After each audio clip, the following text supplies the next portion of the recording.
This week on the show, we have American author and entrepreneur, Becky Jackson. Hello and welcome. Thank you so much for watching. This show is all about giving you insights and showcasing brands that help you to live your best life and give you confidence. As always, I want to kickstart your morning with some motivational advice to help you to feel inspired and energized to start your day. Today, I want to talk about the importance of understanding that what sometimes feels like an ending is just the beginning to something better.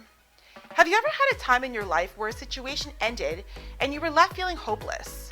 Almost like everything was going wrong and that the chances of it getting better was unlikely. Perhaps it was getting let go of a job you loved, going through a breakup, or maybe plans you set for your life suddenly changed. Oftentimes, when something seems to be coming to a close or changing, it's often the universe rearranging your plans by replacing it with something even better. Perhaps you wouldn't have left a situation if circumstances hadn't forced you out of your comfort zone. Remember, change is a part of life, and even though it can feel like an ending, it's often just the universe rearranging things in your favor. As the saying goes, just when the caterpillar thought the world was over, it became a butterfly. Stay tuned. Coming up after the break. And Becky, you're the author of Seeking, Finding, Healing, the complete guide of directed family healing. So tell us about this book and the tools you use to help people, turn trauma and pain into empowerment. Well, I think the kind of what I've been saying about doing the work to become a parent that our younger selves need. I started recording handwriting all of my meditations after the visualizations. And my first visualization was to make amends to the younger selves, that I was really sad that I harmed them by walking down a path that would be harmful to anyone. That really wounded young Becky showed up. And she showed up with kind of a shame posture of slumped over and head down. And although she didn't say anything, I intuitively knew that she was showing me her level of self-loathing. And so my response to her, I almost froze and she showed up beaten bloody with blood all over her. And I never was beaten, so I knew she was showing me self-rejection, self-loathing. And my little 5-year-old Becky went over and dusted off some of the dried caked blood on her face. And I said to her finally, there is no justification for that behavior, but there is no justification for self-loathing, and we will find something valuable about you. Wardrobe provided by Le Chateau. Next up on the show, we have American author and entrepreneur, Becky Jackson. She is the author of the book Seeking, Finding, Healing, the complete guide to self-directed inner family healing. Becky, thank you so much for being on the show today. How are you doing? I'm doing great. Thank you so much for having me on your show. It's an honor. Well, thank you for being here. And before we talk about your amazing book that has to do with inner healing and self-love, I know, let's talk about what inspired it. I know that you went through an eating addiction. So tell us about that period and how it's led you here today. Well, I actually had a couple of addictions. So I was married to my drinking partner. We had two toddler, kind of young kids. His drinking was advancing very rapidly. And so my eating was advancing more rapidly than my drinking. And so I sought out Al-Anon, which is a 12-step program, as well as some other 12-step programs to help me understand there is a solution. And the thing that struck me at such a heart level was the 12-step path invites you to live from spiritual principles. Mm-hmm. And when I got some of the literature and started reading it, it said if you want to live without obsession, you need to start living from spiritual principles. And I thought, okay, well, I need to make a list of what all these spiritual principles are. So I just kind of made myself a student of learning. And I found that there's a uniqueness, in my opinion, to addictions, meaning that somewhat similar to schizophrenia, they have voices that talk to us. And yet, unlike schizophrenia, addiction voices talk to us in our voice, and we think it's us. So a lot of the work that I do and a lot of the work that I did on my personal recovery is to separate myself from those addiction voices so that I could make a commitment. I didn't know it at the time, but to become the parent that my younger selves needed, yearned for, and deserved. And that was the beginning of the path of self-respect, self-love. I didn't know it at the time, but I believe that that was the beginning of the path. Mm-hmm. And when did you realize that you needed help with your eating addiction? Because I feel like, a lot of people, it goes too far before they get help. So when did you realize that, enough is enough? Well, I think because I was cross-addicted, I started, when my eating was more out of control, I started using diet pills. Well, that really exacerbated my sanity into a downward spiral. Yeah. So that was really, I think, between watching my husband, he almost died twice in my first year of recovery, and realizing that I had to get my own path stabilized instead of focusing on him, I think was a major step forward for me. So, I didn't have any pride about being a parent or a spouse or really proud of my life. And the path of recovery gave me all of that back. Amazing. And you're helping other people now with your company, Inner Family Healing.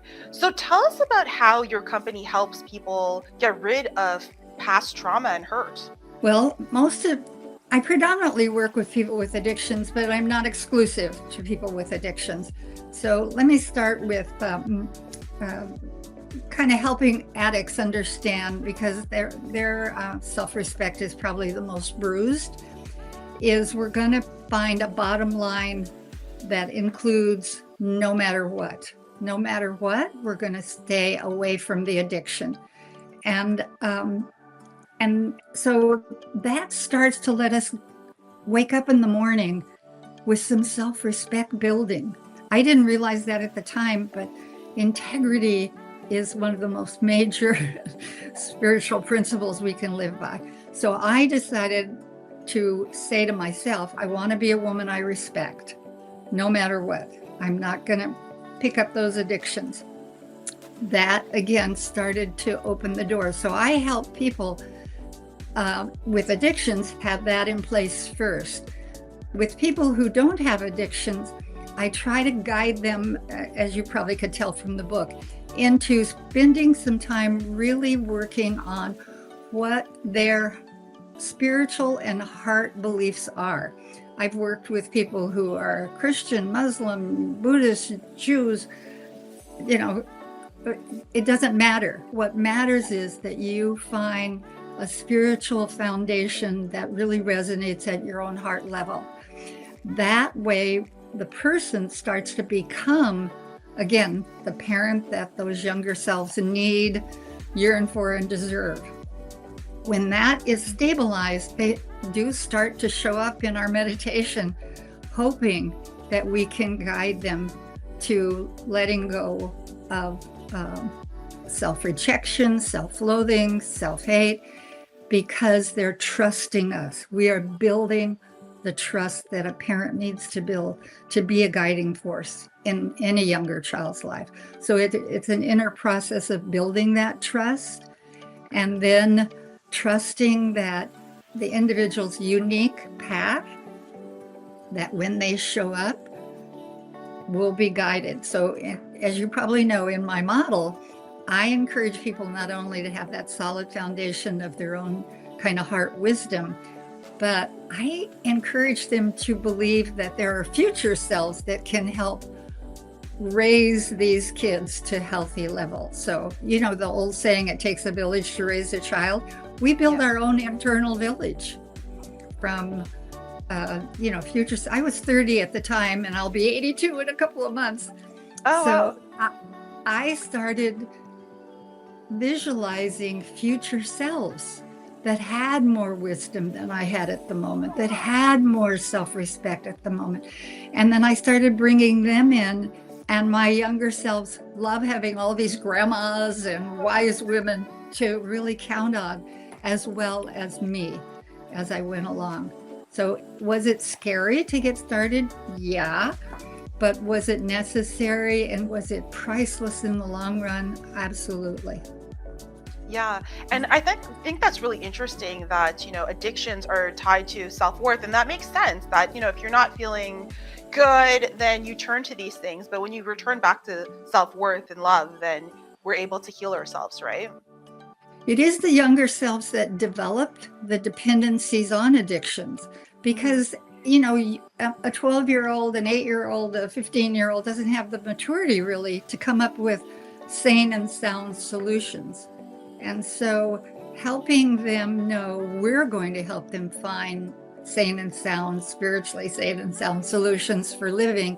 And we are not shoving the addiction at them in times of crisis or upset or confusion, that we will find a new way to respond to life. And so that's an important element, I think, that happens there's no shame about self-loathing or self-worth. It's like you can't have the maturity at those younger ages, and you use what's available to you. I do take the approach that there's a genetic vulnerability with addictions that can get activated when we're young. And just as oftentimes people that don't have that genetic vulnerability might have great athletic abilities, and they'll use that to distract from all of their trauma, right? But particularly we have developed patterns of coping with life that have not brought us to the best place. And helping us break our dependencies on those old patterns is absolutely key to becoming the person that we are proud of being. And Becky, you're the author of Seeking, Finding, Healing, the complete guide of directed family healing. So tell us about this book and the tools you use to help people, turn trauma and pain into empowerment. Well, I think the kind of what I've been saying about doing the work to become a parent that our younger selves need. I started recording handwriting all of my meditations after the visualizations. And my first visualization was to make amends to the younger selves, that I was really sad that I harmed them by, walking down a path that would be harmful to anyone, and that I'm committed to becoming the parent that they need. After a few visualizations, and by the way, I only had the time to meditate 15 minutes every other Thursday night. I'd gone back to school, I had small kids, I owned my own home, I did all the housework, etc. So I was surprised at how much healing really happened for having only that small amount of time. And anyway, after a few months, I'm going to say, 3 to 6 weeks, that really wounded young Becky showed up. And she showed up with kind of a shame posture of slumped over and head down. And although she didn't say anything, I intuitively knew that she was showing me her level of self-loathing. And so my response to her, I almost froze. But a little 5-year-old Becky went over to her in this meditation and she showed up beaten bloody with blood all over her. And I never was beaten, so I knew she was showing me self-rejection, self-loathing. And my little 5-year-old Becky went over and dusted off some of the dried caked blood on her face. And I said to her finally, there is no justification for that behavior, but there is no justification for self-loathing, and we will find something valuable about you. And we are glad that you showed up to be part of our inner family. So that's kind of the framework that I encourage people to expect, and to have their amends ready to share, have their wisdom ready to share, and move forward just from that beginning commitment to them through the visualization work. And in the book, I actually wrote out as generically as I could the kind of the breathing, the setting the stage for the inner families to show up. And sometimes I've had clients say, I see myself in a beautiful mountain cabin, and they just stare in the windows. And then at the end of working together, they're all dancing in the streets together joyously. So Oh, wow. it can start off with them saying, really, you're really going to do that? You're really going to be who I need? And if you keep with the work, it's magical. And I think from my book, because I've really been at this a long time. Yeah. My 46-year-old son, who was 6 when I came into recovery, died of his addiction. Oh, And sorry. at that time, I knew that I needed to comfort my young mother, 35 to 45-year-old mother, who wishes she could have had a different answer for him, wishes that she could have understood better how to help him, so on and so forth. And I just had to let her cry. The self of today, which I was about 73 at the time, I knew, I had seen the path he was living. I knew, I wasn't surprised. I loved him to pieces. I know he loved me. I tried to role model recovery for him, freedom for him. So that was my adult self, but my young mothers needed to deal with her guilt of what she could have done differently, how she could have responded differently. And it was my job to comfort her. Yeah, well, I'm so sorry to hear about your son, and I'm glad that you're using, the pain and to help other people, to help other people so that doesn't happen to them and to get rid of addiction, because it's a horrible thing, right? I'm a recent widow as well, and I think realizing that the balance in life for me, and I think for a lot of us, is to stay a vulnerable human and at the same time have one foot in a very sound trust in the divine order. So for me, that's the dance that helped me put the book together after Jeff, my son's death. And you talk about the spiritual laws and how it's helped you on your recovery, and it also helps your clients. Tell us about these spiritual laws and what they are. Well, it's the spiritual principles of gratitude and kindness and compassion and love and patience and gratitude. There's so many spiritual principles that can guide us to live differently. So I remember when I was early in my recovery, I had a woman who was ahead of me in her recovery, and she said, Becky, in times of confusion, upset, whatever, do not do what you would do. I want you to make a list of 3 to 5 women you admire and respect. Pick one of them, do what you think they would do. And I was able to access a level of wisdom I didn't feel I had. And that opened the door to future selves. After a few months of doing that, pulling the name up of women I admired, I decided I could just call them, my older Beckys. So, Yeah. But those spiritual principles are the guiding force, and they operate, again, under any religious dogma of kindness and compassion and gratitude and patience and acceptance. So, so as opposed to spiritual laws, I think that just spiritual principles is the best word or phrase. Yeah, absolutely. I mean, love, compassion, they even show that the energies are the highest on the pyramid, right? Those are the ones that radiate the highest frequencies too, right? So it makes sense to go back to that. And you also have a social model recovery home for women with addiction. So tell us about that as well.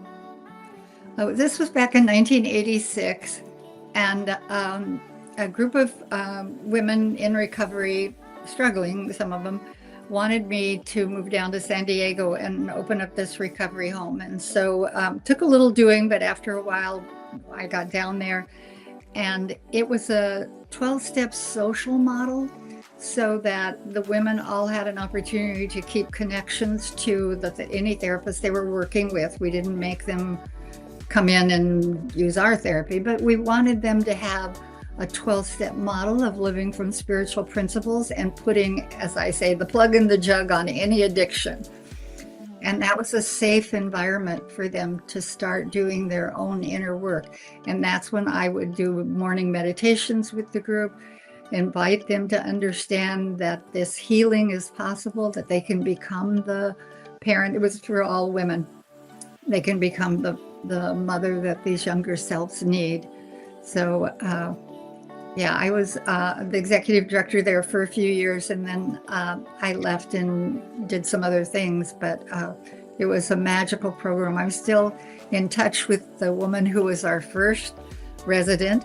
She had been a binge vomiter followed by 100 laxatives a day. She'd been hospitalized, I think, 4 times. And this September, she'll celebrate 40 years of abstinence from her eating addiction. And I'm still in touch with her. And I'm still in touch with 2 of the volunteers. It's amazing that you're helping so many people with your work. And speaking of helping people, I created my platform to inspire, to uplift, and really to showcase anything is possible. So Becky, for anyone that's having a rough time, maybe it's addiction, maybe it's just, not being in a good place in life and they're feeling unmotivated, what would you say to inspire and uplift them? That there is hope for change. There is hope to reestablish a sense of self-respect. Is it going to take work? You bet it is. But is the work worth it? You bet. It is priceless. Somebody asked me one time, what do you think you've taught your children, growing up? And I thought, what a great question. And I wrapped it up with, the only thing any of us ever take to our grave is our opinion of ourselves. And we can recoup a wonderful opinion of ourselves, not about perfection, but about a willingness to grow and evolve and become the person the universe is inviting us to be. So they can go to my website, they can grab the book. I did do the Audible version of my 2 last books on eating addiction as well as the inner family. And so they can go to the website, innerfamilyhealing.com. Very nice. We're going to link that information below so our viewers can learn more about your services. But Becky, thank you so much for being on the show today. Keep up the amazing work of helping others, because I think it's so needed. Kindness, compassion, love is so needed in the world right now, right? So thank you for all the work that you're doing, and thank you for being on the show. Thank you for all the work you do. The Darriel Roy Show is available on Roku, Amazon Fire TV, iHeartRadio, and Apple Podcasts.